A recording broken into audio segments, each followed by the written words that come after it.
各位朋友大家好，歡迎來到越講越有料。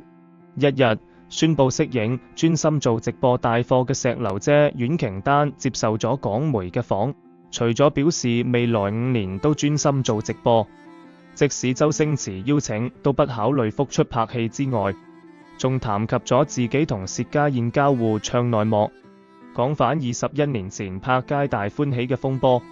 當年阮瓊丹堅持薛家燕遲到2分鐘起爭執，阮瓊丹笑言：我唔知道邊個係主角嘅。回頭一望，唔係因為咁樣而心灰意冷，都唔會離開電視台返內地發展，讓自己水漲船高。點解要當係一件慘事？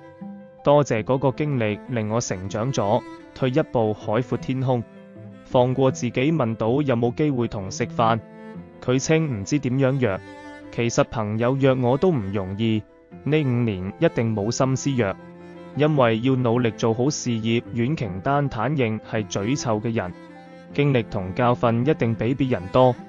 佢同薛家燕喺《皆大歡喜》裏面產生咗矛盾。呢部係2001年 TVB 推出嘅古裝輕喜劇，薛家燕演女主角尤念慈、彩鳳凰、紫瞳皇后，而佢就演段段郡主。拍戲期間就傳出薛家燕同阮瓊丹有矛盾，就係因為呢2分鐘引起嘅。阮瓊丹話薛家燕遲咗2分鐘，但薛家燕堅決表示自己冇遲到，因為佢嘅表上時間顯示冇遲到，而且表嘅時間同電台一致。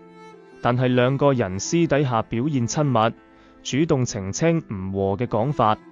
不過阮瓊丹之後都離開咗 TVB， 將重心轉向內地。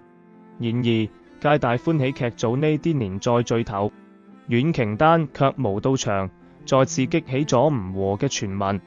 阮瓊丹2023年再次提到，拍攝皆大歡喜期間被劇中嘅女演員欺負，因為阮瓊丹覺得對方遲到2分鐘，而嗰位女角就表示自己無遲到，更加指阮瓊丹無家教。而家阮瓊丹重提此事，睇嚟咁多年嚟，有啲事情真係放唔低。雖然呢2分鐘阮瓊丹同薛家燕各遲1遲，但遲到問題一直係港圈一個大禁忌。喺 TVB 紅咗之後，任何人都冇特權，但有更重嘅責任同更密集嘅工作。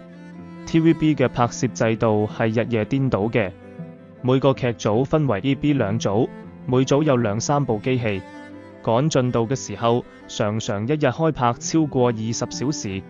如果係配角或普通角色，拍完就可以收工，而主角就只能 A、B 組連續轉啦。TVB 大部分劇集都圍繞住社會民生，加上嚴格唱上下班制度，報酬又不算高，演員基本上都有好強嘅打工仔心態，而遲到會令整個劇組工作延後，亦會被訓斥不敬業。因為對劇組嚟講，守時就係基本規矩，演員提前就位係基本素養。係我風華絕代、萬人驚豔嘅石榴姐啊！唐伯虎點秋香裏面嘅這句台詞，令到畫住5彩眼影同厚嘴唇嘅丑角石榴姐火遍大街小巷，好多人都認識石榴姐，但係不知道佢本名叫阮瓊丹。阮瓊丹總係喺影視劇中扮醜，仲曾經獲得香港第一醜女唱稱號。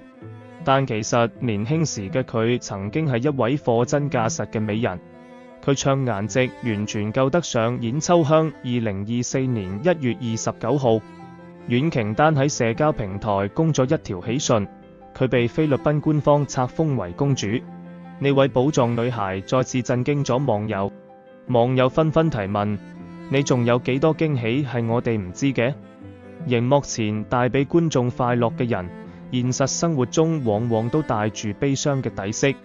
今日我哋一齊走入石榴姐嘅 B 面人生，感受佢熒幕之外嘅心情同拼搏。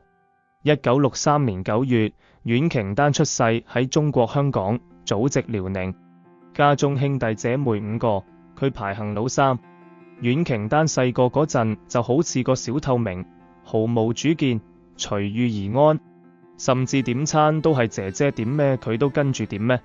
中學畢業後，意外被亞洲電視台嘅藝運培訓班錄取，20歲憑玉女形象出道，出演咗《仙女多情》《乙女劍》《西施》等作品。佢可以係俊秀水靈嘅侍女，亦可以係柔弱惹人愛憐嘅阿華。喺合約即將到期嘅最後一部劇《十兄弟》中，阮瓊丹扮演醜丫頭，造型動作誇張另類。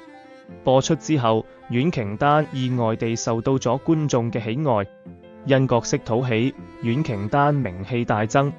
亞視本想解約，最後仲係決定同佢續約2年。雖然阮瓊丹暫時留喺亞視，但係得到嘅資源仍然少之又少。跳槽到 TVB 之後，因為價位低，阮瓊丹居然仲被造型師欺負。全身大字嘅阮瓊丹被人排擠，連好角色都揾唔上佢。阮瓊丹由路人甲淪落到冇戲可拍，甚至一度提出唔使薪酬，只要俾我盒飯就好。然後到各個劇組自薦。阮瓊丹同周星馳嘅合作開始於《逃學威龍》，佢飾演一個地理老師，將呢個角色演繹得栩栩如生，笑料百出。佢嘅演技震撼咗周星馳，從此之後佢就成為咗周星馳嘅御用女配，並喺《唐伯虎點秋香》裏憑搞笑扮醜嘅石榴姐一角爆火。2011年，阮瓊丹被評為年度最具實力女演員。演戲上，阮瓊丹為自己定落2個規矩：開工唔能遲到，冇睇劇本唔入場。阮瓊丹雖然飾演咗好多醜角，但並唔影響佢嘅桃花運。好多富二代追求佢，中意佢率真直爽嘅性格，佢卻對一個人情有獨鍾，呢個人就係林正英。1995年，32歲嘅阮瓊丹喺拍攝《僵屍道長》時同林正英相遇，阮瓊丹主動展開追求，每日都買美食等林正英收工，但對方總係閃避。林正英比阮瓊丹大11歲，離異有2個小朋友，成日覺得自己配唔上佢。為愛瘋狂嘅阮瓊丹特意搬屋到林正英屋企隔離，同佢嘅2個細路變成好朋友，甚至喺拍《師道長》嗰陣仲俾自己加戲，直接喺鏡頭前親咗林正英一啖。或許係呢一吻打開咗林正英嘅心結，2個人牽手正式拍拖。咁啱，所有人都以為佢哋要步入婚姻嗰陣，阮瓊丹3次主動求婚卻被拒。原來林正英意外查出肝癌，擔心拖累阮瓊丹，喺阮瓊丹唔知真相嘅情況下提出咗分手。阮瓊丹一直以為係自己唔夠好，所以先被分手。知道真相後唔離唔棄，每日拍完戲一下班就趕到醫院照顧對方。1997年11月8日，阮瓊丹原本要外出睇樓搬屋，方便去醫院照顧林正英。出門前莫名好困，一瞓覺就夢到林正英醫院嘅傳呼機喺響，信息顯示林正英已經過世。阮瓊丹驚醒之後預感到佢要去世，但諗來諗去冇直接衝去醫院，而係揀選咗繼續出門睇樓。之後阮瓊丹接到電話正式通知，45歲嘅林正英去世，阮瓊丹即刻趕去醫院處理後事。點解冇第一時間趕去醫院？阮瓊丹喺一期訪談節目中講出咗真相。林正英係一個好低調嘅人，佢唔想俾人見到佢臨終嘅樣子。我哋要尊重佢，讓佢安詳咁走。時間係最好嘅良藥。4年後，曾表示終身不嫁嘅阮瓊丹先從呢段感情經歷中走出嚟。2001年，阮瓊丹經人介紹認識咗富商黃乃陽，並喺2004年低調結婚，直到2009年2人嘅婚姻關係先曝光。婚後，阮瓊丹並冇因為嫁入豪門而放棄工作，佢仲想繼續透過工作嚟自我證明，俾自己一個交代。阮瓊丹認為家人係一世嘅家人，老公聽日可能係其他人嘅老公。呢個諗法令到佢對家人一直好掛住，但對老公就好嚴格。阮瓊丹自認係強勢嘅河東獅，經常對老公發飆，甚至喺一次爭執中用鬧鐘將丈夫打傷，仲逼佢簽咗分手協議。但黃亞陽對佢百般包容，佢都知道阮瓊丹唔會因為愛情而放棄工作，全力支持太太繼續演戲，出去工作。